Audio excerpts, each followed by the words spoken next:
Halo, selamat pagi teman-teman. Hari ini aku akan berbagi cerita bagaimana pemimpinan Islam pasca Khulafaur Rasyidin ya.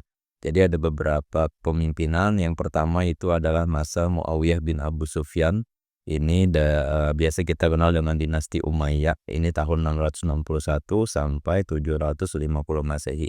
Jadi setelah wafatnya Ali bin Abi Thalib itu umat Islam itu mengalami konflik besar yang disebut fitnah kubro ya.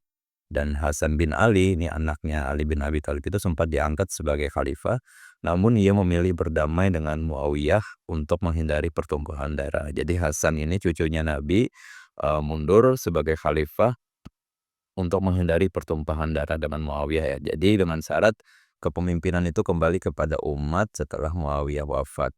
Nah, Muawiyah bin Abu Sufyan kemudian mendirikan dinasti Umayyah yang kita kenal biasa dalam sejarah ya, dengan pusat pemerintahan di Damaskus atau Surian sekarang. Nah, pada masa ini sistem kepemimpinan itu berubah dari khalifah pilihan umat menjadi monarki kerajaan. Ini awal mula titik konfliknya. Padahal pesan Hasan itu jelas ketika Muawiyah wafat, kekhalifahan itu berdasarkan musyawarah, namun ternyata itu berdasarkan monarki atau diwariskan turun-temurun. Wilayah Islam itu luas ya hingga ke Spanyol di bagian barat dan India di timur, tetapi juga muncul benih-benih konflik dan sektarian misalnya dengan kelompok Syiah dan Khawarij.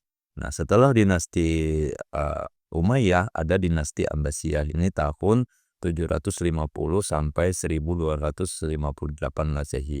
Setelah Abbasiyah kemudian ada kekhalifahan itu berpindah ke Mesir ya, biasa disebut dengan dinasti Mamluk. Nah, ini melindungi sisa-sisa Abbasiyah secara simbolik.